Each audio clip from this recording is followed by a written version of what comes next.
रब इश्रह ली सदरी वयस्सिर ली अमरी वहलुल उक़दतम मिन लिसानिही यफ़क़हू क़ौली। अस्सलामु अलैकुम वरहमतुल्लाहि वबरकातुहू। मोअज़्ज़ज़ सामीन, एक नए सवाल के साथ कि बीवी से मुबाशरत के फ़ौरी बाद हैज़ शुरू हो जाए तो उसका क्या हुक्म है। यानी मर्द अपनी बीवी से हम बिस्तरी करता है और उसके फ़ौरन बाद अगर औरत को माहवारी यानी हैज़ का खून आना शुरू हो जाए तो उसका क्या हुक्म है।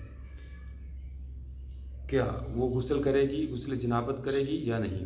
मतलब सामी इसका जवाब यह है कि जनाबत यानी गुस्ल वाजिब होने की हालत में किसी औरत को माहवारी आ जाए, यानी हम बिस्तरी करने के बाद जब औरत को माहवारी आ जाए तो उस पर गुस्ल जनाबत फ़र्ज़ नहीं होता।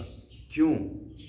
इसलिए कि गुस्ल जनाबत तो पाकी के लिए है, यानी कि जो औरत नापाक है, चाहे वो मर्द या औरत है, उसके पाक होने के लिए है। तो जब औरत को हैद आ गया या माहवारी आ गई तो उसके बाद उसके लिए गुस्ल जनाबत ज़रूरी नहीं है। और जब तक वो औरत अयाम हैज़ में रहेगी, यानी माहवारी के दिनों में, पीरियड के दिनों में रहेगी, तो बाकी का तसव्वुर ही नहीं हो सकता।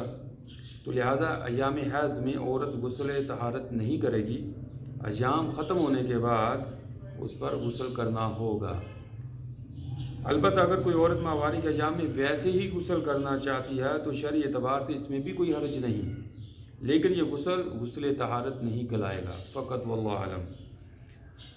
तो आज का जो सवाल था और उसका जवाब भी मैंने आपको तफसील से बताया। ये बड़ा आसान सा जवाब है कि जब औरत मर्द के साथ हम बिस्तरी कर ले और उसके फ़ौरन बाद हैज़ आ जाए तो उसके बाद जो औरत के ऊपर गुस्ल जनाबत फ़र्ज़ नहीं रहेगा, क्योंकि वो अब हैज़ के अयाम में है और हैज़ के अयाम में वो नापाकी ही की हालत में रहेगी। लिहाजा जब उसका हैज़ का खून आना बंद हो जाएगा तो उसके बाद वो जो गुस्ल करेगी वो गुस्ल जनाबत उसके ऊपर ज़रूरी है। लेकिन अगर औरत वैसे गुस्ल करना चाहती है तो वो कर सकती है, लेकिन वो गुस्ल जनाबत नहीं कहलाएगा। उम्मीद है कि आपको आज के सवाल की समझ आ गई होगी। अल्लाह ताला मेरा आपका हामी नासर हो। अपनी दुआओं में मुझे याद रखिए। जज़ाकुमुल्लाह खैर।